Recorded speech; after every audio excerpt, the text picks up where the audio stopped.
Hello, everyone. Today, we're going to try to do three things, I take it. The first one is to try to forecast the global financial landscape in 2024, but also remind ourselves to try to forecast a bit of Greece at the end of the day.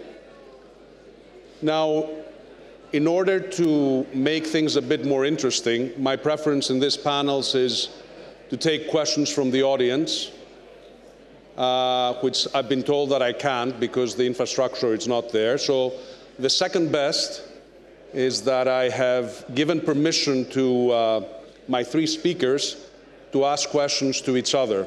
So hopefully we'll get ready for a little bit of an interesting interplay of ideas here.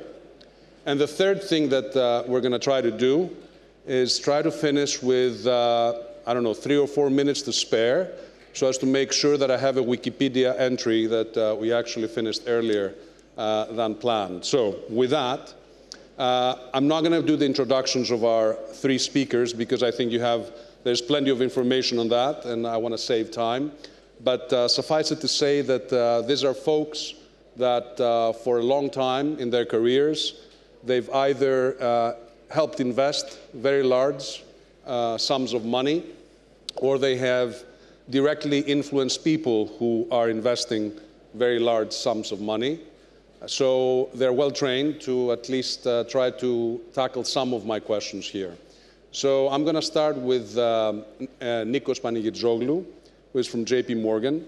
And I guess my first question to you, Nikos, is your description of your title is cross-asset strategist, so I'm going to use that, and ask you to describe for us a bit, as you're looking for the rest of 2024 at least, what is the background, the relevant background for you for the economy and the markets, and how does this influence your best idea, or best ideas rather, in terms of cross-asset allocation or portfolio allocation? So please. Thank you, Janos. Thank you for the invitation. Just disclaimer, whatever I say is my own personal opinion and not JP Morgan's view. I think we are in a very problematic backdrop for markets, for both equities and bonds, the two major asset classes. And there are three reasons for that. The market has been propelled by this immaculate disinflation thesis, the idea here that inflation would be going down with the economy staying strong, and that idea proves increasingly more problematic. We saw the CPI release yesterday, the previous two CPI releases as well. So it looks like inflation is popping up as a problem again, and that's not surprising. When you have an economy like the US economy, where payroll gains over the past 12 months are 250K, and over the past 3 months, 276K, that's surely above what we call neutral or non-inflationary payroll pace. So it's inevitable that with such strength in the US economy, inflation, and such strength in demand and labor markets, inflation will pop up. And we are seeing that already. It is true that rate markets have responded to that inflation, reemergence of inflation as a problem, but not equity markets so far.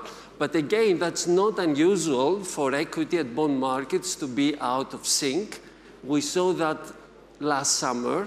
If you remember last summer, when inflation was popping up as a problem again, you had rate markets and bond yields moving up since May 2023. Up until the end of July, the equity market was not reacting at all to the rise in bond yields, and we had to wait until August for the equity market to react, and we had that correction from the end of July to the end of October, 10% correction in equity markets. So something like that could be happening in the current juncture, where rate markets have been adjusting to the reemergence of the inflation problem, and equity markets react with a lag. That's the risk going forward. So what's the implication in terms of the investment or relative investment decisions here? at least with the horizon of the year? Neither bonds nor equities are a good place to be. Okay. The most we envisage for equities as an upside that only if the Fed cuts rates in the summer, and that is a big if, because yesterday's CPI report naturally pushes the Fed into September, the first rate cut, and that is problematic because for many people, the interference of the November election, US election, is a problem for the Fed. If the Fed does not begin the rate cut cycle in June or July, then September is too late, and then we go to 2025. Neither equities or bonds are good places to be. As I said, the maximum we envisage for equities upside is 5%, which is pretty much what you get on a money market fund. You get 5.25%. Commodities is a place we like because it's obviously an inflation hedge, in particular in the current juncture where supply constraints are pushing up commodity prices outside gold. Gold, not a good place to be, very frothy. The backdrop, the position backdrop, similar frothy, I would argue, to Bitcoin. So there is a risk here that if we get an equity correction, and given the position backdrop, that equity correction will likely be bigger than the 10% correction we saw between the end of July and the end of October. There is a risk that gold actually goes down rather than up. So in other words, you're optimistic, right? No, I'm just kidding. But all right, just I'm going to do the opposite that people do. We're talking about artificial intelligence, no? So I'm going to ask you to do the opposite. You, as a human intelligence, your pattern recognition here, maybe that will resonate with some of the people here. What does it look like? I mean, markets-wise, what's the relevant, I guess, the closest year you can put a reference to for people here? I think 2022 and 2018, that were periods where both bond markets and equity markets were selling off in tandem. I'm not arguing here that we are in the same macro position in terms of policy or the economy as in 2022 or 2018. Perhaps 2018 is closer, but I think the big difference with all these previous cycles is that each cycle is unique. So I think it's dangerous and misleading to start looking for previous cycle similarities and saying, okay, these are the patterns we saw in 1966 or 1984 or 1987 or 1995 or 2018, which were the previous 5 non-recessionary Fed tightening cycles. They were all different. The big difference with all these previous 5 non-recessionary Fed tightening cycles is that in all of these 5 cycles, 1966, 84, 87, 95, and 2018, the Fed cut rates soon after the last Fed hike. 1 month after, in 1966, 1984, 1987, 5 months after 1995, and 6 months after 2018. Yeah, I'm not going to tell you how many of those I actually lived in the markets, but I think for this audience, probably most of them will, remember 2022 in terms of what it might feel like. So I think that's very interesting. With that in mind, I'm going to move to Themos Fiotakis from Barclays. Themos, I'm going to ask you what do you disagree about, and I'm not going to put you on the spot, don't worry. I just wanted to think a little bit now in terms of the risks. And the right way, I think, to start is to start contemplating the known unknowns. The problem when you do that is that people might come with a list of 30 things. What are the most interesting known unknowns for you now for the rest of the year? And what do you make out of them in terms of how we should be thinking investment-wise? Thank you, Yano. Thank you for the invite, and thank you to the Delphi Economic Forum for hosting me again this year. I think that I have no disagreement with the short-term implications of the repricing of the story that Nikos is describing. I'd like to zoom out a little bit because I think there's 3 tectonic plates that are moving at the moment. They're moving slowly, but they're producing earthquakes in the financial landscape, and I think that they need to be identified. The first one is the US. A lot of people are observing the US as in the prism of cycles, the Fed, etc. The US for the last 20 years has applied policies of exceptionalism. Over the last 20 years, they have become a bigger producer of energy than OPEC. They have become a technological superpower, and the adoption of AI is exponentially accelerating at the moment. They have become a very favorable tax and capital allocation destination. They have attracted capital, produced higher returns on capital, and for the first time in decades, they're now introducing industrial policy. They're giving money to companies to produce out of the US, subsidies. This is something we hadn't seen in decades. The fact that the US economy remains a closed economy and overstimulated is not something that is happening by accident. It's by design, and it's forcing a lot of capital into the US economy. So I would think that even if there is wobbles, the US exceptionalism is not something that is going to be changing. In fact, it will be accelerating, and it will have implications.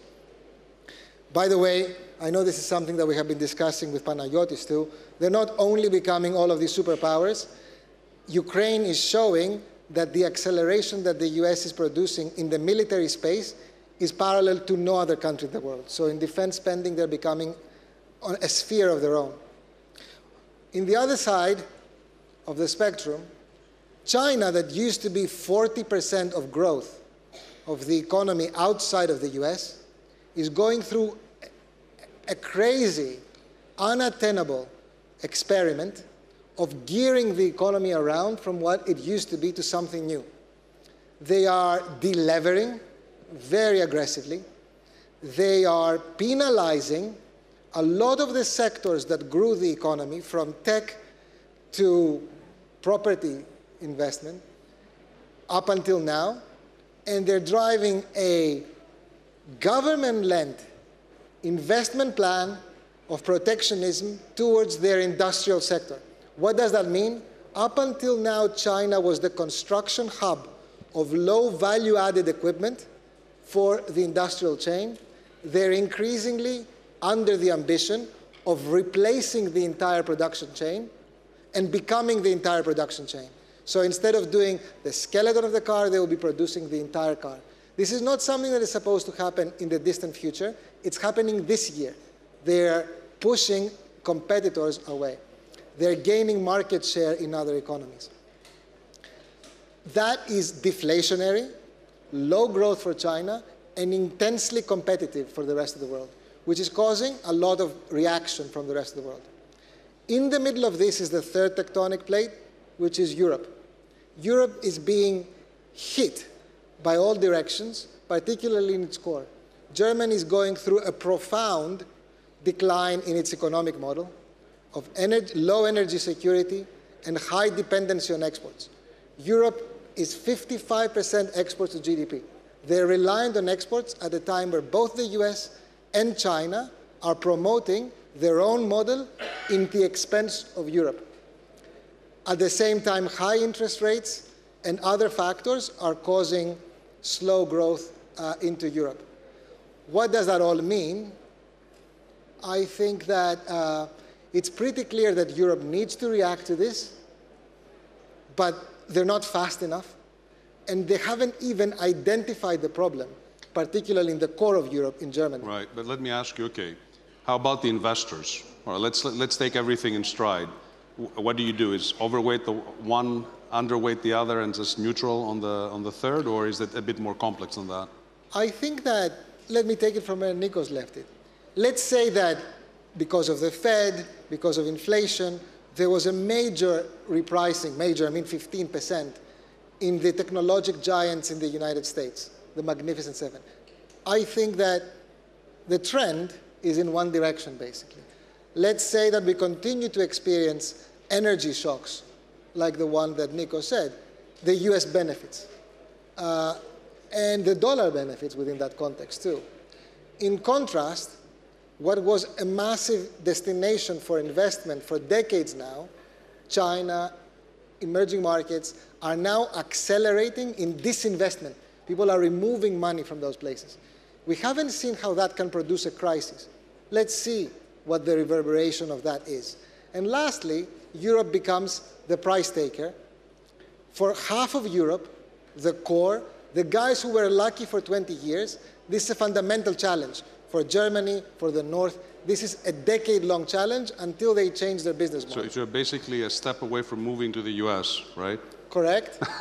All right, let me come back to that. Now, Panagiotis Vlachopoulos is the CIO of Piraeus Bank. It's a very interesting experience, and we run into each other both in the US and in the UK over the course of the last 30 years. But you spend a lot of time with long-term investors. But before I go into that, right now you're sitting probably in one of the largest balance sheets in Greece. And we started the discussion with inflation. So I presume that you spend at least some time thinking about inflation. How does this affect your decision-making nowadays? Well, thank you. Hello, everyone. Thank you for inviting me, and thank you very much, Delphi Economic Forum, for setting up an extraordinary set of meetings. Inflation is something that I have been looking into way before the 100-year pandemic or the invasion in Ukraine, because the structural reasons why we had so low and well-behaved inflation are turning upside down. Globalization is one of them. Themos mentioned China, but it was not just China, it was everything. Movement of capital, movement of workforce, favorable tax regimes, even for being... Speak a bit louder if you don't mind. I don't think your microphone gives you enough. Yeah, well, I can hear myself. I don't know, how about you? You haven't surprised anyone yet. Come on, tell us. All right. So I think inflation is going to stay volatile. That is, I'm more certain about the volatility of inflation rather than its absolute level or its trajectory for any point in time. But at the same time, I do not think that we're going to be going back to the disinflation problem that we have been having for so many years. So, and this is fueled by a lot of things, structural, the fiscal response that we had from a lot of governments, as well as geopolitics that we had been very lucky to not have as a big issue over the last 20 or 30 years. So inflation is going to be with us for some time, and it's going to go up and down. Earlier on, somebody was talking about negative prices in electricity. This is because the last 2 years we didn't have a winter in Europe, or in the rest of the world for that matter. But that's not going to be the case. So one needs to be very cognizant, needs to think out of the box. Any kind of relevant experience of the recent times is probably going to drive you to the wrong conclusions. And you need to study a little bit history to see what happens when we have so many disruptive moves at the same time, both geopolitical, economic, and the movement of power. In this environment, obviously, you need to have assets that are real in nature rather than nominal. And you need to also be able to sort of navigate through these high-frequency cycles that we have been not accustomed to as of late. Panagiotis, sorry to interrupt you, but Yep. when we talk about real assets, most people would think of assets that you cannot really rebalance that easily. Yeah. Am I thinking of it the wrong way? Or what are those real assets that you would have a preference? And how do you rebalance in this volatile environment? Right. So the core of it needs to be, as you say, non-rebalanceable, more structural types of exposure. Real estate is one. And this geography has some of it, and it's quite high quality, and it is right priced. And for the cycles, then you need equities, which are a real asset. But at the same time, you need to be cognizant about the valuations, the other confluences that you have from the explosion of technology and so on and so forth, that is bringing a little bit of froth into the markets right now. Just to interrupt you once more. So you gave us, though, the argumentation in kind of more longer-term moving factors. But for this year, it's 2024. I guess I'm going to try to give you the same type of question that I gave to Nikos. Pretend that you are ChatGPT. Which year does it feel like, investment-wise, 2024? Right. For equities, it feels a lot like 1999, early 2000. We have a huge boom. We have a revolution. Back then it was internet. Now it is AI. But at the same time, this time around, we have another type of revolution, which is industrial in nature, and it's the green transition. Now, if we look a little bit more back, it feels a lot like the 70s, where we have a little bit more unrest around the world, and where everybody's becoming more introvert and less extrovert. That drives economic decisions. I think looking at the average age here, I think they're going to focus on 99, 2000 at best. I know. But that's obviously very interesting. So let me just switch gears, because we threw a lot at each other in terms of how we look at the backdrop and the markets right now. But one of the priors that optimistic people like myself have is that, look, Greece is a special case. It's a special point in its business cycle. We have a good chance. I'm gonna start with Nikos.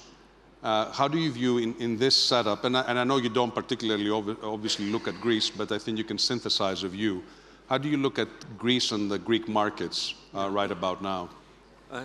Clearly, we had some positive news with the investment grade, regaining of the investment grade status that caused a rally in government bonds. The equity market has also been propelled by this, plus the anticipated upgrade to developed market status by equity index providers. All this is obviously happened or priced in, so that's largely behind us. Fundamentally, though, when I look at Greece as an economy, I mean, the stock market, I think, is a different thing. You could argue, well, the P multiple of the Greek stock market is around 8. For Mediterranean countries, is around 12. For MSCI Europe, is around 14. So it looks pretty cheap, like half of the P multiple of MSCI Europe. So I don't doubt that. To me, the worry is the growth potential of the Greek economy. And when I look at the growth rates, I feel disappointed because obviously Greece lost a quarter of its national income with the crisis. And if it grows at 2%, that's not good enough to recapture that gap. So it's lagging behind in terms of GDP per capita. I think it's one of the lowest in the EU, and that's a problem. I think for Greek companies, the problem is capital investment, capital deepening, capital per unit of labor, capital per unit of output is low in Greece. And we know that this is a significant source of productivity. You cannot have high potential growth and high productivity when capital deepening is not happening. Right. And Greece has benefited from the recovery fund. The recovery fund is going to end in 2027. What happens after then? Where is the money going to come from? So look, I noted that you've tried to be very polite here, but I'm going to make it sharper for you. It's, we have a repeat markets-wise of 2022, meaning a bad year for global equities, a bad year for global bonds. Would you think that in such a scenario you want to stay away from Greece? If you have to invest in Greece somehow, but you can have a dial from 0 to 100, what do you do with Greece? Yeah, I think I fear that Greece is not one of these underweight markets at the moment. It's one of the markets that have been hot.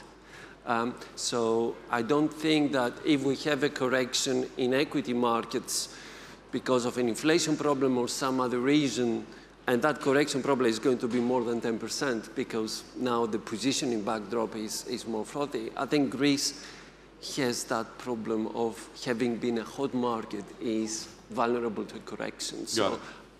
Fair enough. So, Themos, you have put forward a theory last year about Greek growth. So I presume that you might have a bit of disagreement. Maybe not, I don't know. We haven't really talked about it, but I'm going to let you.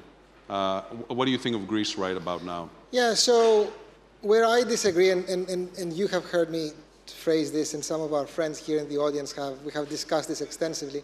Where I disagree is I don't view the Greek economy historically as an economy that goes through these moderate growth cycles. Since the 40s, Greece has been a boom-bust economy. It has experienced decades of rapid, wild, exuberant growth, and then collapses.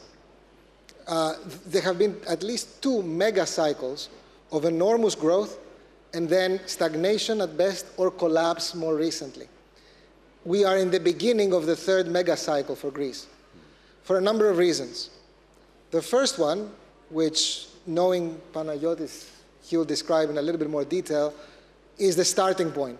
Nikos has also alluded to it. The starting point implies a catch-up. And there's a lot of capital deepening that needs to happen in the next few years. And I think that I'm optimistic in that level. The second one, which is not that widely recognized, is that Greece has gone through enormous reforms, which by themselves are raising the productivity levels of the economy, underlying the growth rates. The third one, which is even less recognized, is that what I described so far as the geopolitical setup benefits Greece. Why is that?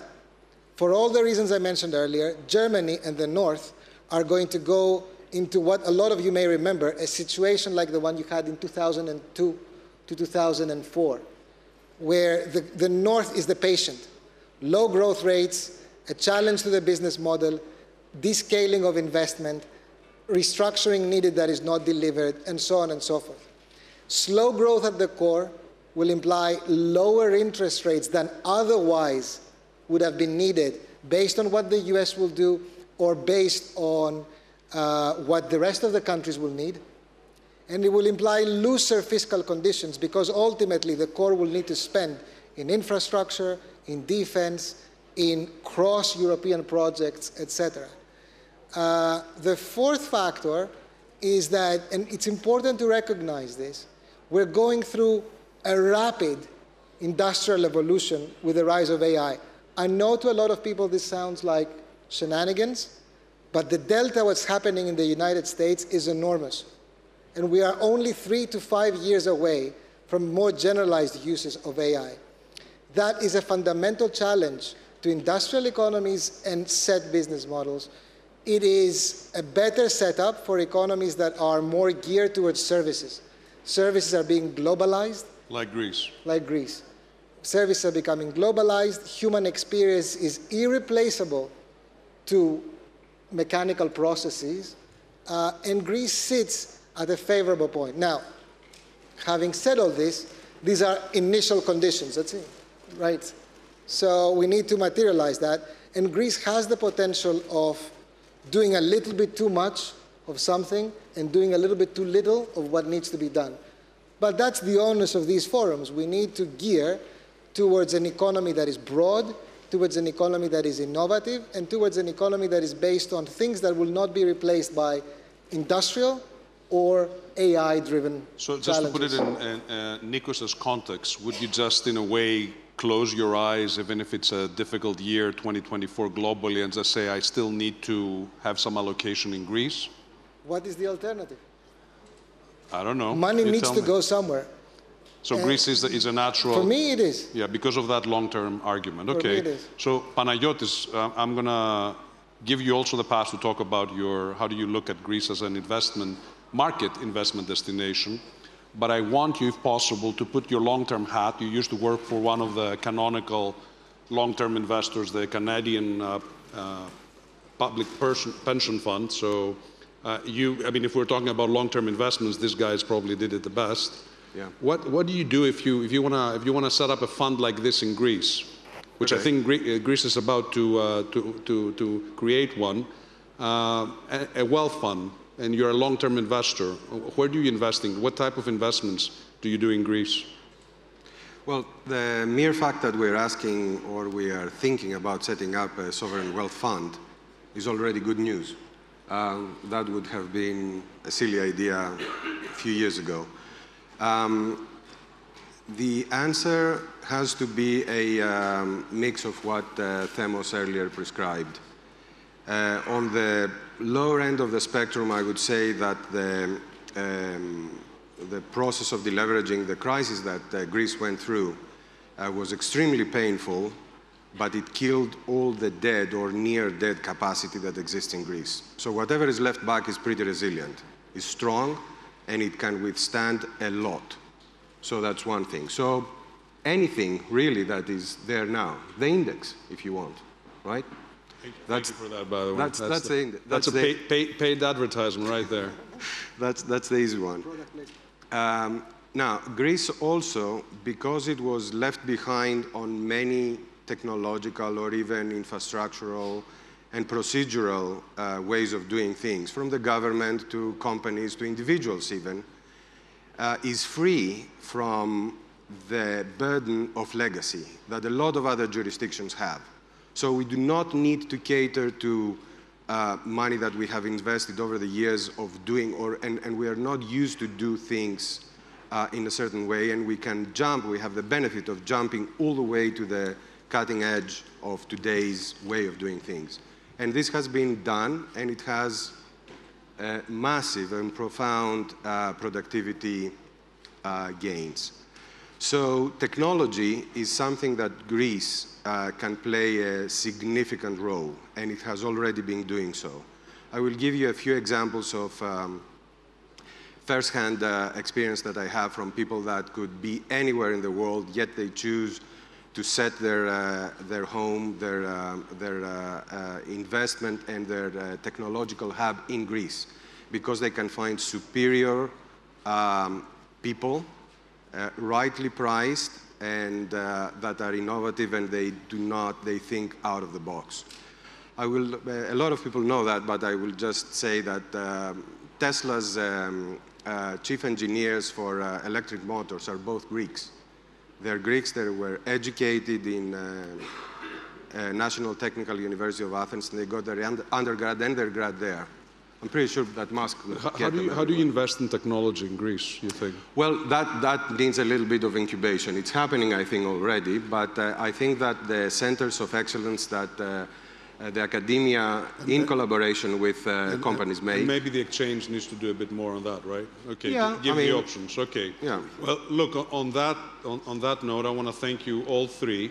I just want to keep, I think I kept two of the promises of finishing early. I didn't get you to fight each other that much, so 2 out of 3 is not bad. Thanks, Nikos, thanks, Themos, thanks, Panagiotis, and I hope that you have a chance to catch up with them the rest of the day and ask them any questions you have. And I'm going to ask you to remain in the place here if you can, and I'm going to pass it on to Ms. Nikolciu for the next session. Thank you all.